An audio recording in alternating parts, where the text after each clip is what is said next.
പലരും ചോദിക്കുന്നൊരു ചോദ്യമാണ്, എപ്പോഴാണ് ഇൻവെസ്റ്റ്മെൻറ്റ് ചെയ്യേണ്ടത്? ചില ആൾക്കാർ പറയും, എനിക്ക് ഇത്രയും പ്രായമായി, ഇനി ഇൻവെസ്റ്റ്മെൻറ്റ് ചെയ്യേണ്ട ആവശ്യമുണ്ടോ, ഇനി എന്നെ കൊണ്ട് പറ്റുമോ? ഇനി ചില ആൾക്കാർ നേരെ തിരിച്ചാണ്. അവർ പറയുന്നത്, എനിക്ക് ഇത്രയല്ലേ പ്രായമായുള്ളൂ, ഇപ്പോഴേ ഇൻവെസ്റ്റ്മെൻറ്റ് തുടങ്ങേണ്ടതുണ്ടോ?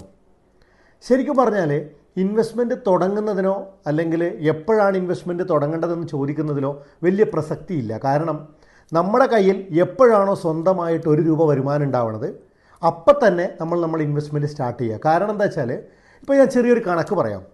എല്ലാ മാസവും വെറും ₹2000 മാറ്റിവെക്കുന്ന ഒരു വ്യക്തി, ആ വ്യക്തിക്ക് വേണമെങ്കിൽ 10 വർഷത്തേക്കത് മാറ്റിവെക്കാം.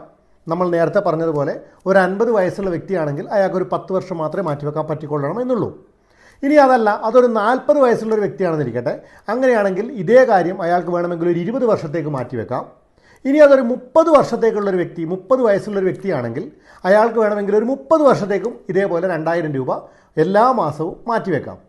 ഒരു 12-12.5% ലാഭം കിട്ടുന്ന ഒരു പ്ലാറ്റ്ഫോമിൽ അവർ ആ ഒരു ഇൻവെസ്റ്റ്മെൻറ്റ് മാറ്റിവെക്കുന്നു. അങ്ങനെയാണെങ്കിൽ അവരുണ്ടാക്കുന്ന റിട്ടേൺസ് എത്രയാണെന്ന് നമുക്കൊന്ന് നോക്കാം. 50 വയസ്സുള്ളൊരു വ്യക്തി മാസം ₹2000 മാറ്റിവെച്ച് 60 വയസ്സാകുമ്പോൾ ആ വ്യക്തി ടോട്ടലായിട്ട് ₹2,40,000 മാറ്റിവെച്ചിട്ടുണ്ടാവുക. ഈ ഒരു 12.5% ലാഭം കിട്ടുന്ന ഒരു പ്ലാറ്റ്ഫോമിലൂടെ ആ വ്യക്തിക്ക് ₹4,78,000 ഉണ്ടാക്കാൻ പറ്റും. അതായത് 10 വർഷത്തിന് ശേഷം. അതായത് ഒന്ന് ആലോചിച്ച് നോക്കുക, ₹2,40,000 ആ വ്യക്തി മാറ്റിവെക്കുമ്പോൾ ഏകദേശം ₹2,38,000 അല്ലെങ്കിൽ അയാൾ ഇൻവെസ്റ്റ് ചെയ്ത പണത്തോളം തന്നെ അയാൾക്ക് അതിനൊരു അപ്രീസിയേഷൻ ഉണ്ടാക്കിയെടുക്കാൻ സാധിക്കുന്നതാണ്. ഇനി നേരെ മറിച്ച് നമ്മൾ 40 വയസ്സുള്ള വ്യക്തിയുടെ കാര്യം കൂടി പറഞ്ഞിട്ടുണ്ടായിരുന്നു. ആ 40 വയസ്സുള്ള വ്യക്തി 20 വർഷം മാറ്റിവെക്കുമ്പോൾ ₹4,80,000 ആ വ്യക്തി ടോട്ടലായിട്ട് മാറ്റിവെച്ചിട്ടുണ്ടാവും. അങ്ങനെയാണെങ്കിൽ ഈ 20 വർഷത്തിന് ശേഷം ആ വ്യക്തി ഏകദേശം ₹21,39,000 റിട്ടേൺ ആയിട്ട് ഉണ്ടാക്കിയിട്ടും ഉണ്ടാവും. അതായത് ഒന്ന് ആലോചിച്ച് നോക്കുക, ₹16.5 ലക്ഷം ആ വ്യക്തി ലാഭം ഉണ്ടാക്കിയിട്ടുണ്ടാവും എന്ന് പറയുമ്പോൾ ഇൻവെസ്റ്റ് ചെയ്ത എമൗണ്ടിൻ്റെ ഏകദേശം 4 ഇരട്ടിയോളം അത് വളർന്നിട്ടുണ്ടാവും. ഒന്ന് ആലോചിക്കുക, നമ്മൾ നേരത്തെ കേസിൽ ഇൻവെസ്റ്റ് ചെയ്ത എമൗണ്ടോളം മാത്രമേ വളർന്നിട്ടുള്ളൂ, പക്ഷേ ഇവിടെ ഇൻവെസ്റ്റ് ചെയ്ത എമൗണ്ടിന് 4 ഇരട്ടിയോളം വളർന്നിട്ടുണ്ടാവും.